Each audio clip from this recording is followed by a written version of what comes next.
Hello children, आज हम 10th standard का लेसन नंबर 14 पढ़ेंगे। ठीक है। 14 लेसन का नाम है मेरी माँ। सबके घर पे मम्मी है ना। तो यहाँ पे भी राम प्रसाद बिस्मिल जो है उन्होंने अपनी माँ के बारे में लिखा है। तो वो लिखते हैं कि राम प्रसाद का जन्म जो है शाहजहाँपुर जो उत्तर प्रदेश में है एक साधारण परिवार में हुआ था। राम प्रसाद का जन्म कहाँ हुआ था? शाहजहाँपुर में। जो शाहजहाँपुर जो है वो उत्तर प्रदेश में है। उनके जन्म के कुछ वर्ष पहले ही उनके पितामह रोजी रोटी की तलाश में ग्वालियर के अपने गांव से आकर यहाँ बसे थे। पहले वो ग्वालियर में रहते थे और बाद में वो नौकरी की वजह से शाहजहाँपुर आ जाते हैं। पिता साधारण पढ़े लिखे थे, थोड़े पढ़े लिखे थे पापा उनके। कचहरी में सरकारी स्टैंप बेची जाती है, तो वो स्टैंप बेचकर परिवार का पालन किया तथा बच्चों को शिक्षा दिलाई। उर्दू मिडिल की परीक्षा में 2 बार असफल होने पर, उर्दू मिडिल की परीक्षा में जो राम प्रसाद बिस्मिल है वो 2 बार असफल हो गए, फेल हो गए। अंग्रेजी मिडिल की पढ़ाई की, उर्दू छोड़ के फिर उन्होंने इंग्लिश मीडियम में पढ़ाई की और स्वाध्याय से बंगला भाषा से, स्वाध्याय यानी कि अपने आप सेल्फ स्टडी करके उन्होंने बंगाली भी सीखी। आरंभ में आर्य समाज की प्रवृत्तियों से जुड़े और बाद में क्रांतिकारी संगठन में भी सक्रिय हुए। काकोरी रेल डकैती, आपने हिस्ट्री में ये पढ़ा होगा। काकोरी रेल किस तरह से लूटी थी, वहाँ पे जो अंग्रेजों का खजाना जा रहा था उसको क्रांतिकारियों ने लूट लिया था। उसमें ये राम प्रसाद बिस्मिल भी थे। तो काकोरी कांड का मुख्य अभियुक्त मानकर उन्हें फांसी की सजा हुई और वे शहीद हो गए थे। ये राम प्रसाद बिस्मिल ने यहाँ अपने बचपन के अनुभव हमारे साथ साझा किए। लेकिन पहले भी मैंने एक लेसन पढ़ा है इनका, जिसमें जब इनको फांसी सुबह 6 बजे फांसी दी जाने वाली थी तो इनकी माँ मिलने गई थी, तो ये रो पड़े थे। तो माँ ने बोला था कि तू अगर तुझे मौत से इतना ही डर लगता था तो फिर इस लाइन में आया ही क्यों, क्रांतिकारी बना ही क्यों। तो मतलब सोच लीजिए कि माँ जो है उनकी कितनी स्ट्रांग थी, है ना। तो आरंभ में राम तथा अज्ञात नाम से पत्र पत्रिकाओं में लिखते थे। पहले राम से और फिर अज्ञात नाम से पत्र पत्रिकाओं में वो लिखा करते थे। बंगला से हिंदी में अनुवाद भी किए, बंगाली भाषा से हिंदी में उन्होंने ट्रांसलेशन भी किया। आत्मकथा फांसी के 2 दिन पहले जेल में पूरी करके उन्होंने किसी तरह बाहर भिजवाई। उन्होंने अपनी आत्मकथा लिखी और फांसी से 2 दिन पहले किसी तरह से वो बाहर भिजवा देते हैं, जिसके कुछ अंश श्री गणेश शंकर विद्यार्थी के संपादन में काकोरी के शहीद नाम से छपे भी हैं। माँ केवल जन्म ही नहीं देती, व्यक्तित्व का निर्माण भी करती है। माँ सिर्फ जन्म ही नहीं देती है, वो आपकी पर्सनैलिटी को भी निखारती है, आप में संस्कार भी भरती है, आपको एक अच्छा इंसान भी बनाती है। अपनी आत्मकथा के इन अंशों में प्रसिद्ध क्रांतिकारी राम प्रसाद बिस्मिल अपने जीवन निर्माण में अपनी माँ के अवर्णनीय, माँ का जो कि वर्णन नहीं किया जा सकता, जिसको एक्सप्लेन नहीं किया जाता, माँ ने उनके लिए कितना कुछ किया उन्होंने, तो योगदान के लिए नतमस्तक हो सर झुका के उनको नमन करते हैं और जन्म जन्मांतर में उनके ऋण से उऋण होने की कोई संभावना नहीं दिखाती थी। मतलब मैं अपनी माँ का जो कर्ज है वो कभी नहीं चुका सकूँगा, कोई बच्चा नहीं चुका सकता है माँ का कर्ज। तो ठीक है, तो माँ जो है बच्चे में सारा निखार जो लाती है वो माँ का कर्तव्य है। तो अपने वो एक्सपीरियंस बोलते हैं कि लखनऊ कांग्रेस में जाने के लिए मेरी बड़ी इच्छा थी। उनकी बहुत इच्छा थी कि वो लखनऊ में कांग्रेस अधिवेशन में जाएं। दादी जी और पिताजी तो विरोध करते रहे, दादी भी विरोध कर रही थी और पिताजी भी विरोध कर रहे थे, किंतु माता जी ने मुझे खर्च दे ही दिया। लेकिन मम्मी उनको खर्च के लिए पैसे दे देती है कि तू चला जा। उसी समय शाहजहाँपुर में सेवा समिति का आरंभ हुआ था। मैं बड़े उत्साह के साथ सेवा समिति में सहयोग देता था, मैं इन्वॉल्व रहता था सेवा समिति में। पिताजी और दादी जी को मेरे इस प्रकार के कार्य अच्छे न लगते थे, वो इस तरह के कार्य करते थे, सेवा समिति वगैरह में जाते थे, ये दादी और पापा को अच्छा नहीं लगा करता था। किंतु माताजी मेरा उत्साह भंग न होने देती थी, लेकिन मम्मी जो उनका वो जो जोश है वो कम नहीं होने देती थी, जिसके कारण उन्हें अक्सर पिताजी की डांट फटकार तथा दंड सहन करना पड़ता था। पापा उनको डांटते भी रहते थे इस बात के लिए, है ना, और दंड भी देते थे। वास्तव में मेरी माताजी देवी हैं, वो अपनी माँ को देवी मानते हैं। मुझ में जो कुछ जीवन का साहस, मतलब जो भी मेरे अंदर डेयरिंग आई, वह मेरी माताजी तथा गुरुदेव श्री सोमदेव जी की कृपाओं का ही परिणाम है। उनके गुरु थे श्री सोमदेव जी, उनकी वजह से वो इतने स्ट्रांग बन पाए और अपनी माँ की वजह से बन पाए। दादी जी और पिताजी मेरे विवाह के लिए बहुत अनुरोध करते। दादी बोलती बेटे का विवाह कर दो, पिताजी भी बोल रहे थे कि जल्दी शादी कर देते हैं, किंतु माताजी ये कहती, माँ लेकिन ये कहती थी कि शिक्षा पा चुकने के बाद ही विवाह करना उचित होगा, ये पहले पढ़ लिख तो रहे तब इसकी हम शादी करेंगे। और माताजी के प्रोत्साहन उनके इनकरेजमेंट तथा सद्व्यवहार, उनके अच्छे व्यवहार ने मेरे जीवन में वह दृढ़ता उत्पन्न की कि किसी आपत्ति यानी किसी भी मुसीबत में तथा संकट के आने पर भी मैंने अपने संकल्प को न त्यागा। कितनी भी जीवन में मुश्किलें आती रहीं, लेकिन जो मैंने ठान लिया था वो मैंने करके ही दम लिया। फिर वो अपना एक्सपीरियंस हमारे साथ साझा करते हैं कि एक टाइम की बात है कि मेरे पिताजी दीवानी मुकदमे में किसी पर दावा करके वकील से कह गए थे कि जो काम हो वो मुझसे करा ले। पिताजी बाहर गए हुए हैं, अगर वकील साहब को कोई काम हो तो मेरे बेटे से करा ले, से बोल के चले जाते हैं। कुछ आवश्यकता पड़ने पर वकील साहब ने मुझे बुला लेता है वकील, और कहा कि मैं पिताजी के हस्ताक्षर वकालतनामे पे कर दूं। वकील बोलता है कि अपने पापा के साइन कर दो इस वकालतनामे पर। मैंने तुरंत उत्तर दिया कि यह तो धर्म विरुद्ध होगा, मैं ऐसा नहीं कर सकता हूँ। इस प्रकार का पाप मैं कदापि नहीं कर सकता, इस पाप को मैं नहीं कर सकता। वकील साहब ने मुझे बहुत समझाया कि मुकदमा खारिज हो जाएगा, किंतु मुझ पर कुछ भी प्रभाव न हुआ और न मैंने हस्ताक्षर किए, मैंने साइन नहीं किए। अपने जीवन में हमेशा सत्य का आचरण करता रहा, हमेशा सच पे चला, चाहे कुछ भी हो जाए सत्य बात कह देता था। कुछ भी हो जाए लेकिन सच बात को मैं बोल ही देता था। फिर वो बोलते हैं कि जब वो उनकी माताजी जो हैं 11 वर्ष की उम्र में माताजी विवाह कर शाहजहाँपुर आई थी। उनकी मम्मी की उम्र सिर्फ 11 साल की थी जब उनकी शादी हुई थी पापा से। उस समय वह नितांत अशिक्षित, बिल्कुल अनपढ़, एक भी अक्षर का ज्ञान नहीं, और एक ग्रामीण कन्या के समान थी, एक गाँव की भोली भाली लड़की थी। शाहजहाँपुर आने के थोड़े दिनों बाद दादी जी ने अपनी छोटी बहन को बुला लिया। और उन्होंने माताजी को गृह कार्य की शिक्षा दी, घर के काम करने सिखाए। थोड़े दिनों में माताजी ने घर के सब कामकाज को समझ लिया। थोड़े दिन में वो काम करना सीख गई और भोजनादि का ठीक ठीक प्रबंध करने लगी और भोजन वगैरह ठीक से बना के सबको परोसने लग गई। मेरे जन्म के यानी कि बिस्मिल के हैं, तो रामप्रसाद बिस्मिल के जन्म के 5 या 7 वर्ष बाद, जब बिस्मिल की उम्र 5 या 7 वर्ष हो गई तो उन्होंने हिंदी पढ़ना आरंभ किया। तो उन्होंने हिंदी पढ़ना शुरू किया। पढ़ने का शौक़ उन्हें खुद ही पैदा हुआ था, अपने आप ही उनको शौक़ चढ़ गया था कि मुझे पढ़ना है। मोहल्ले की सखी सहेलियाँ जो घर पर आया करती थी उन्हीं में से शिक्षित थी। कुछ जो उनकी सहेलियाँ आती थी वो थोड़ी पढ़ी लिखी भी थी।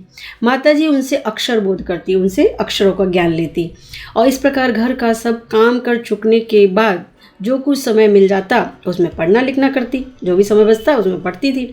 परिश्रम के बल से यानी कि सेल्फ मेहनत के वजह से थोड़े दिनों में ही वह देवनागरी पुस्तकों का अध्ययन करने लग गई, यानी कि वो रीडिंग करना सीख गई हिंदी की बुक्स का। मेरी बहनों को छोटी आयु में माताजी ही शिक्षा दिया करती थी। जब मेरी बहनें छोटी छोटी थी तो मेरी माँ ही उनको पढ़ा दिया करती थी। और जब से मैंने आर्य समाज में प्रवेश किया, माताजी से खूब वार्तालाप होता, खूब डिस्कशन होता। मतलब उस समय की अपेक्षा अब उनके विचार भी कुछ उदार हो गए थे। पढ़ी लिखी हो गई थी तो काफ़ी फ़र्क आ गया था उनके विचारों में। यदि मुझे ऐसी माता न मिलती तो मैं भी अति साधारण मनुष्यों की भांति संसार चक्र में फंसकर जीवन निर्वाह करता। अगर मुझे ऐसी माँ न मिली होती तो मैं भी कुछ न कर पाता। शिक्षा दी के अतिरिक्त क्रांतिकारी जीवन में भी उन्होंने मेरी वैसी ही सहायता उन्होंने सहायता की कि जैसे मेजनी को उनकी माता ने की थी। माताजी का सबसे बड़ा आदेश मेरे लिए यही था कि किसी की प्राण हानि न हो, किसी को जान नहीं जानी चाहिए तुम्हारे हाथों से। उनका कहना था कि अपने शत्रु को भी अपने प्राण दंड न देना, अपने शत्रु को भी कभी प्राणों का दंड मत देना। उनके इस आदेश की पूर्ति करने के लिए मुझे मजबूरन एक बार अपनी प्रतिज्ञा भंग भी करनी पड़ी थी। 1-2 बार ऐसा कदम उठाना पड़ा था कि मुझे मारना पड़ गया था। अंग्रेजों से विद्रोह कर रहे थे वो। जन्मदात्री जननी, जन्म देने वाली माँ, इस जीवन में तो तुम्हारा ऋण उतारने का प्रयत्न करने का भी अवसर न मिला। इस जीवन में तो मैं तुम्हारा कर्जा नहीं उतार पाया, इतना चांस ही नहीं मिला मुझे। और इस जन्म में तो क्या, यदि मैं अनेक जन्मों में भी सारे जीवन प्रयत्न करूं तो भी तुमसे ऋण नहीं हो सकता, तो भी मैं तुम्हारा कर्जा नहीं चुका सकता। जिस प्रेम तथा दृढ़ता के साथ तुमने इस तुच्छ जीवन का सुधार किया है वह अवर्णनीय है, उसको वर्णन नहीं किया जा सकता है। जिस तरह से तुमने मुझे बनाया है, मुझे संस्कार दिए हैं, एक अच्छा इंसान बनाया है। मुझे जीवन की प्रत्येक घटना का स्मरण है कि तुमने जिस प्रकार अपनी देववाणी का उपदेश करके मेरा सुधार किया, देवताओं की वाणी की तरह मुझे उपदेश दिया तुमने और मेरे अंदर सुधार लाई तुम बहुत सारे। तुम्हारी दया से ही मैं देश सेवा में संलग्न हो सका, मतलब देश सेवा में लग सका। धार्मिक जीवन में भी तुम्हारे ही प्रोत्साहन से सहायता दी। तुमने धार्मिक शिक्षा भी मुझे दी। जो कुछ शिक्षा मैंने ग्रहण की उसका भी श्रेय तुम ही को है। जो भी पढ़ाई लिखाई मैंने अपने जीवन में हासिल की उसका सारा श्रेय पूरा क्रेडिट तुम्हें ही जाता है। जिस मनोहर रूप से तुम मुझे उपदेश करती थी उसका स्मरण कर तुम्हारी मंगलमयी मूर्ति का ध्यान आ जाता है और मस्तक झुक जाता है। जब भी तुम्हें याद करता हूँ तो मेरा सर अपने आप झुक जाता है। तुम्हें यदि मुझे ताड़ना भी देनी पड़ी, मतलब मुझे ताड़ना मतलब डांटना भी पड़ा, तो बड़े स्नेह से प्यार से हर बात को समझा दिया।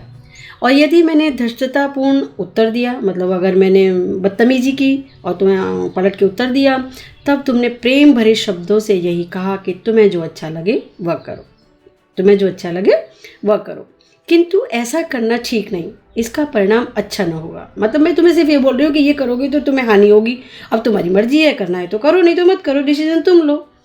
जीवनदात्री, जीवन देने वाली, तुमने इस शरीर को जन्म देकर केवल पालन पोषण ही नहीं किया, मुझे सिर्फ जन्म देकर तुमने मेरा पालन पोषण नहीं किया, बल्कि आत्मिक, धार्मिक तथा सामाजिक उन्नति में तुम ही मेरी सदैव सहायक रही।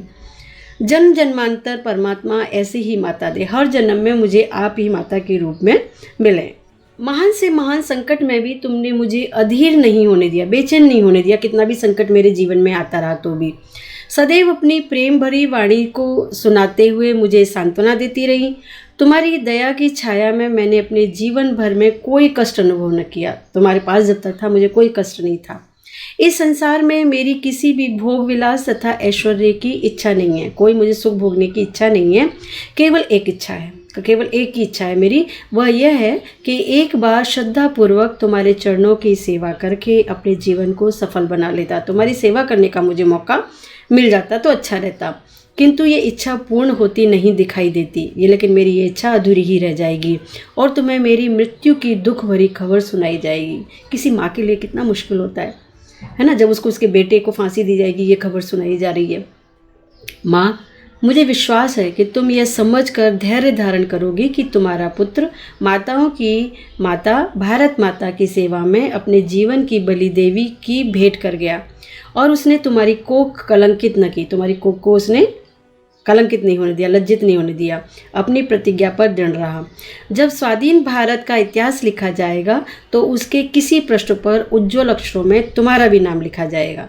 ठीक है, तो गुरु गोविंद सिंह की धर्मपत्नी ने जब अपने पुत्रों की मृत्यु की खबर सुनी तो बहुत प्रसन्न हुई थी। गुरु गोविंद सिंह के 4 पुत्र थे और चारों के चारों पुत्रों को दीवार में चुनवा दिया गया था।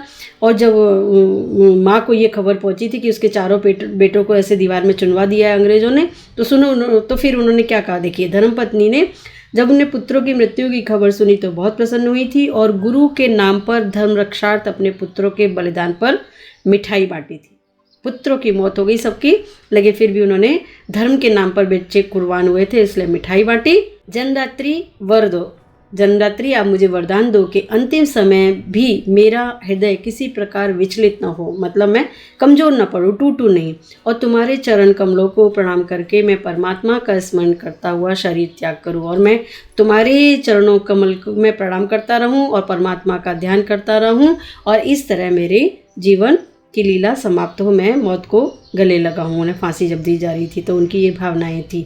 तो इस तरह से आपने ये लेसन समझा कि किस तरह राम प्रसाद बिस्मिल की माँ ने उनके जीवन में कितना बड़ा योगदान दिया था, उन्हें कितना लालन पोषण कितने अच्छे तरह से किया था, उनको एक स्ट्रॉन्ग इंसान बनाया था जो हमारे देशभक्ति की मिसाल बना, और उनका लेसन आज हम पढ़ रहे हैं। यहाँ थोड़े से शब्दार्थ हैं आपके कि प्रोत्साहन का उत्साह बढ़ाना, किसी में हिम्मत बनाना, सद्व्यवहार का मतलब है अच्छा व्यवहार करना या अच्छी चाल चलन, संकल्प मतलब है दृढ़ निश्चय, वकालतनामा का मतलब है अदालत में पैरवी करने का अधिकार पत्र। ठीक है, तो जब हम वकालतनामा साइन हो जाएगा तो ही वो हमारी पैरवी कर सकता है वकील। नितांत मतलब बिल्कुल, पूरी तरह। जीवन निर्वाह यानी कि जीवन व्यतीत करना या जीवन जीना। और मैजिनी यानी कि मैजिनी जो है वो 1805 से 1875 का जन्म इटली में हुआ था मैजिनी का, और वो लोकतंत्र का प्रबल समर्थक था और परम देशभक्त भी था और सक्रिय और निर्भीक नेता था। अनेक भागों में बटे इटली को एक तरह से उसकी महत्वपूर्ण भूमिका थी और वो ऑस्ट्रेलियन शासन से इटली को मुक्त कराने के लिए जीवन भर लड़ता भी रहा था। जन्मदात्री, जन्म देने वाली माता, माँ। और अवर्णीय मतलब जिसका वर्णन न हो सके, और दृष्टता यानी कि उद्दंडता, और ढिठाई का मतलब है दुस्साहस। आत्मिक का मतलब है आत्मा से संबंधित, और जन्म जन्मांतर का मतलब है अनेक जन्मों तक। सांत्वना का मतलब है तसल्ली देना, ढाढ़स बनाना किसी को, और धर्म रक्षार्थ मतलब धर्म की रक्षा के लिए। और विचलित होने का मतलब है कि अस्थिर या डिगा हुआ या चंचल। ठीक है, तो यहाँ पे आपने पढ़ा कि किस तरह से ये शब्दार्थ भी दिए गए हैं और लेसन भी आपको समझ में आ गया होगा। यहाँ पे आपके ये एक एक वाक्य में क्वेश्चन आंसर्स हैं। बिस्मिल की माता जी का सबसे बड़ा आदेश क्या था? सबसे बड़ा आदेश ये था ना कि किसी को प्राण हानि नहीं होनी चाहिए, मतलब प्राण हानि मतलब तुम्हारे हाथ से कोई मारा नहीं जाना चाहिए। बिस्मिल की एकमात्र इच्छा क्या थी? अभी हमने पढ़ा कि तुम्हारे चरणों में प्रणाम करता हुआ, मैं परमात्मा का ध्यान करता हुआ अपने इस शरीर को त्यागूं। बिस्मिल ने वकालतनामे में हस्ताक्षर क्यों नहीं किए? क्योंकि वो इसको अपने धर्म के विरुद्ध समझते थे। और बिस्मिल की माताजी के विचार पहले की अपेक्षा उदार कब हो गए थे? जब वो पढ़ाई लिखाई कर ली थी जब उन्होंने, तो उनके जो विचार हैं वो पहले की अपेक्षा और भी ज़्यादा उदार हो गए थे। तो इस तरह से आपका ये लेसन कंप्लीट होता है। होप आप लोगों को ये लेसन बहुत अच्छे से समझ में आ गया होगा और ज़्यादा से ज़्यादा आप इसका फ़ायदा उठाएंगे, इसको शेयर करेंगे, सब्सक्राइब करेंगे और कमेंट बॉक्स में जाके अपने कमेंट लिखना नहीं भूलेंगे। Thank you.